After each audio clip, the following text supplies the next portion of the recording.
perform.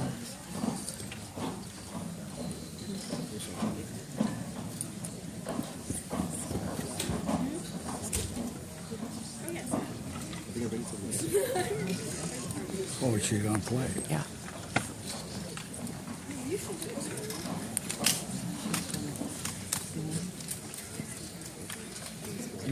Take a picture of that. The most amazing thing about this experience too was that I write my songs on piano and on guitar, but mostly on piano in the last 15, 20 years.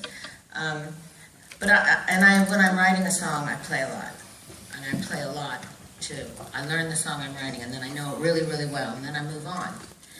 And so, when there's only really 2 songs that I actually play all the time. Whenever if there's a piano in my room, or if I'm at home, I will sit down and I will play these songs. And so I suggested these songs for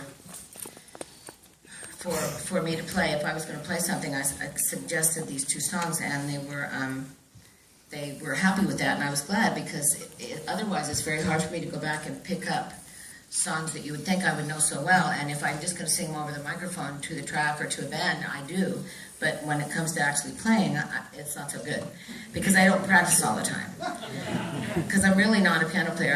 I never took any lessons.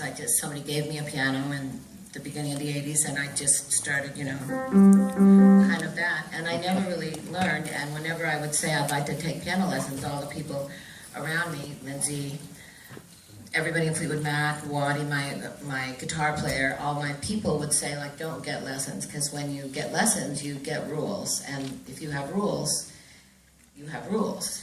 And the way you write is like really good without rules, because then you wouldn't, some of the things you do, you wouldn't do, because you're not supposed to from the musical world, of which I am not just from the musical world. So I'm gonna play for you probably the first big song that came out of Fleetwood Mac that I sang really for Lily for Misty Day. And because this was really, I think, her anthem. And she loved it. Poor little Misty had to twirl about 3,000 times in this song. Because we had to do it so many times. And Alfonso, the director, my director, I love it, my only director, and he'd say, okay, now one more time, and about 20 times into it, I'm like, are you serious? One more time? Did you not just get it? I mean, wasn't that pretty good? And Lily would have to twirl to this song, and every time I do it differently. I never do it the same way, ever. So, anyway, this is Rhiannon. And you will be hearing its own version, because, as I said, it's never, ever the same.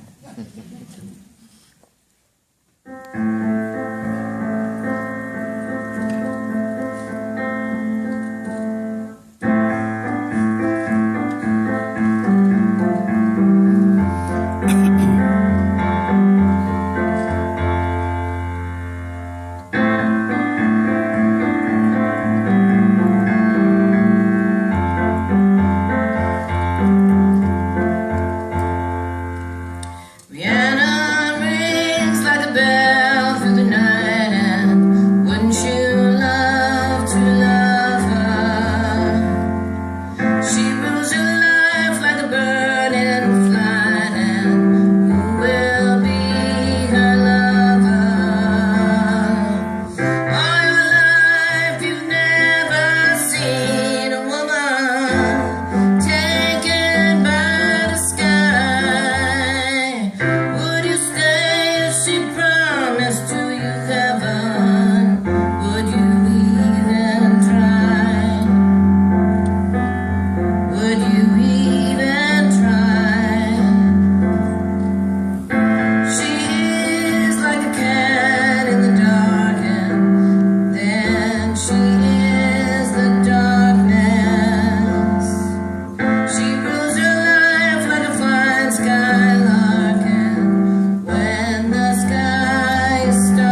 That song can go on for like 20 minutes. I purposely didn't make it go on for 20 minutes. I could have. This next song will always in my heart belong to two people. It will belong to Joe Walsh because I wrote it about him and a child that he lost in a terrible car accident in 1971, a baby.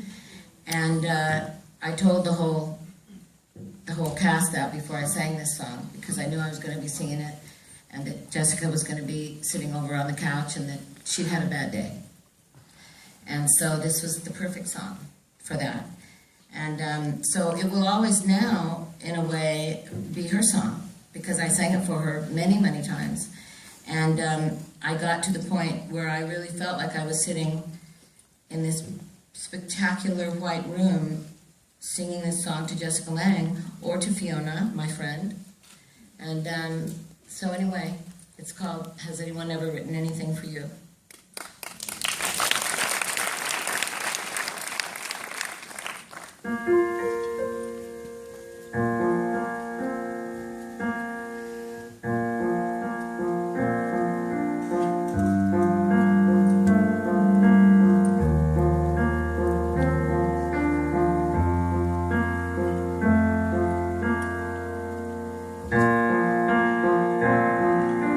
Has anyone ever written anything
that's all I ever do.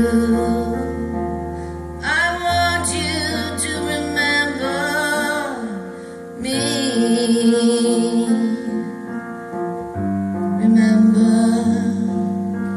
Remember this. Remember. Are you listening? Can you do that for me? Can you stay here with me? Can you not go? Can you do that? Stay here with me.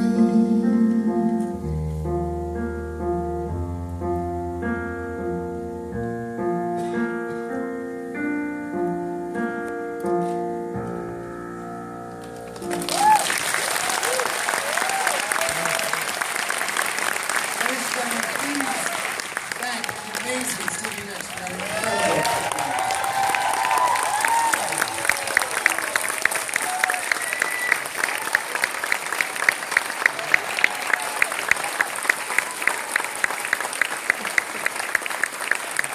So now we'd like to invite all of you to join us in the commissary lawn for our New Orleans feast and cocktails. Please come on down.